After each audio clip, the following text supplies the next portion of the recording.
So Lionel মেসিকে নিয়ে আসলে ইংলিশ মিডিয়া যত ধরনের ট্রল করুক আর যাই করুক, আন্ডার এস্টিমেট করুক, অবশেষে সবকিছু জবাব যে আসলে মাঠে কিভাবে দিতে হয় সেটা লিওনেল মেসি গতকাল রাতেই দেয়া দিছে ইংল্যান্ড। তো সো ব্রাজিলিয়ান ফুটবলার কাপুর পরে লিওনেল মেসি একমাত্র প্লেয়ার যে কিনা 3টা ফাইনাল খেলতে যাচ্ছে। এটা আসলে লিওনেল মেসি, ওই যে একটা কথা আছে না যে লিওনেল মেসি রেকর্ডের পিছনে দৌড়ায় না, রেকর্ড লিওনেল মেসির পিছনে দৌড়ায়, সেটাই হচ্ছে যে আসলে মূল প্রমাণ। আর কালকে আপনি যদি লাস্ট আর্জেন্টিনার গোলটা দেখেন যেটা লিওনেল মেসির ক্রস থেকে হইছে, আমি অবাক হয়েছি। এই ক্রসটা সে দিছে হচ্ছে যে তার রাইট ফুট দেয়া, মানে একটা প্লেয়ার যে কিনা হচ্ছে বোথ সাইড, মানে অর্থাৎ হচ্ছে তার ডান বাম সবকিছু দিয়ে সে খেলতে পারে। Another roller coaster win and big match, big mentality, world cup winning mentality আসলে যেটা, সেটা হচ্ছে যে আর্জেন্টিনা দেখাই দিছে এবার ওয়ার্ল্ড কাপে, যে যারা হচ্ছে লাস্ট নকআউট ম্যাচে আর্জেন্টিনা আসলে যা করছে 3-4টা ম্যাচে,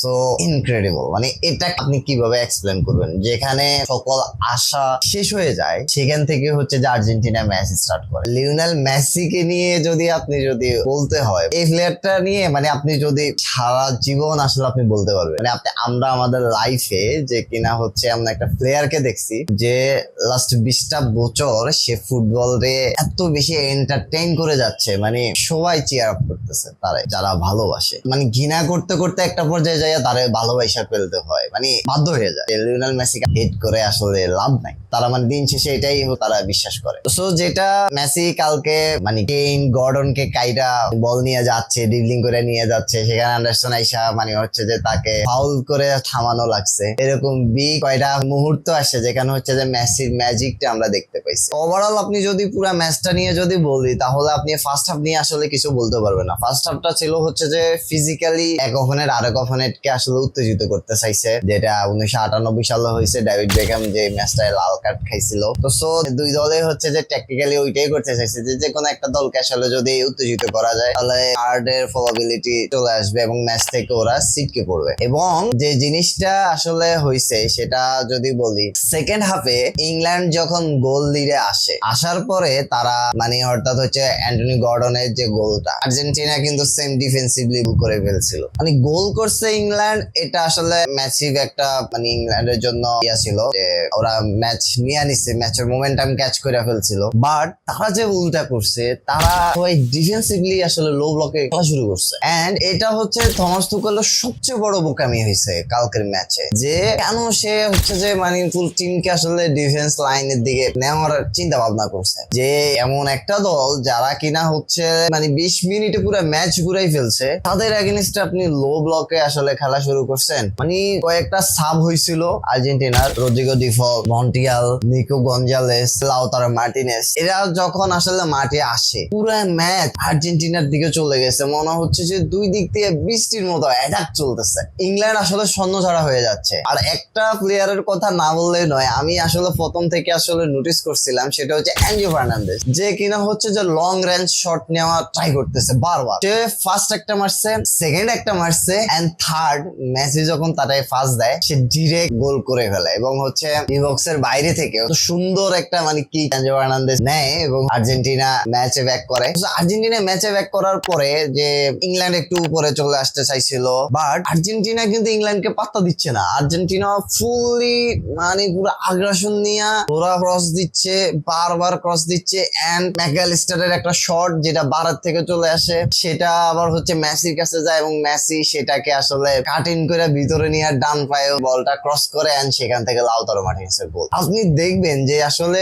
লাস্ট 20টা মিনিট ইংল্যান্ড গোল দেওয়ার পরে আর্জেন্টিনার কাছে বল পজিশন ছিল 88%, যেখানে ইংল্যান্ড মাত্র 12% বল নিতে পারছে। এরকম আসলে ভুল থমাস তুখেল কেন করলে এটা আমি আসলে মাথায় আসতেছে না। ওর মতো একজন কোচ আসলে এরকম ভুল করার কথা না। তো আর্জেন্টিনা আসলে চলে গেছে হচ্ছে বিশ্বকাপের ফাইনালে, যেটা স্পেনের সাথে আর্জেন্টিনার হওয়ার কথা ছিল হচ্ছে ফিনালিসিমা, সেখানে হচ্ছে ওয়ার্ল্ড কাপ ফাইনাল। মানে একটা ক্রেজি ম্যাচ আসলে সবাই অপেক্ষা করতেছে। এখানে লিওনেল মেসির সাথে লামিন লামিন ইয়ামালের দেখা হচ্ছে। মানে লামিন ইয়ামাল যখন বাচ্চা ছিল তখন লিওনেল মেসি তাকে একটা ওই যে ইউনিসেফের একটা চ্যারিটি প্রোগ্রামে হচ্ছে যে তাকে গোসল করাইতেছিল, এরকম একটা ছবি দেখা গেছিল বেশ কয়েকদিন আগে। তো সেটাই হচ্ছে যে এখন প্রতিফলিত হচ্ছে। মানে এই ফুটবলের এত এত ইকুয়েশনে আপনি আসলে কোনটা যে মিলাইবেন এটা বলে বোঝানো যাবে না। তো আর্জেন্টিনার গতকাল ইংল্যান্ডের সাথে ম্যাচ, সেটা ফুল টিম কম্বিনেশন ছিল। এই টিম কম্বিনেশনটা আসলে আমরা এতদিন দেখতে চাইছি যে আর্জেন্টিনা আসলে কিভাবে ওই যে তাদের 2022 সালের যে মেন্টালিটি সেটা নিয়ে আসে। আর্জেন্টিনা তাদের যে পুরনো রেকর্ড সেটাই আসলে বজায় রাখছে, যেখানে তারা কোনো সেমিফাইনাল হারে নাই, তারা ইংল্যান্ডের সাথে কোনো ম্যাচ হারে নাই। তো ওরা ওদের সে ধারাবাহিকতা বজায় রাখছে এবং মেসি আসলে আবারও সারা বিশ্বকে দেখাই দিচ্ছে কেন সে গড। আর আপনি গড মানতে হবে এবং আপনি তারে এনজয় করতে হবে।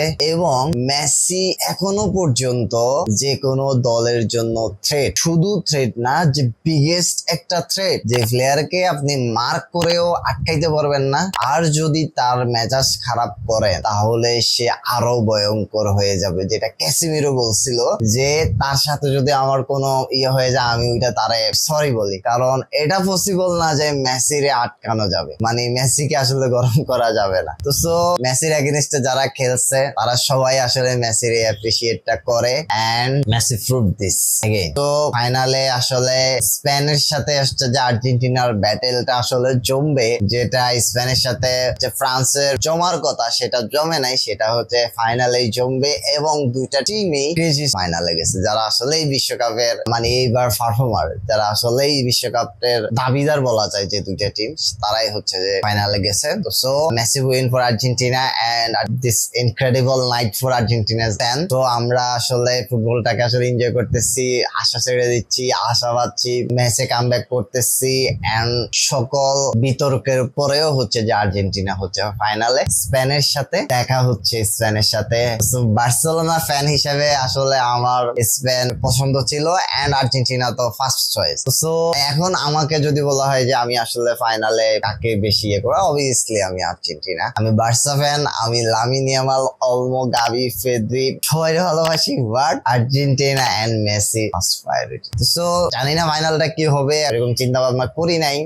দেখা হবে ফাইনালে।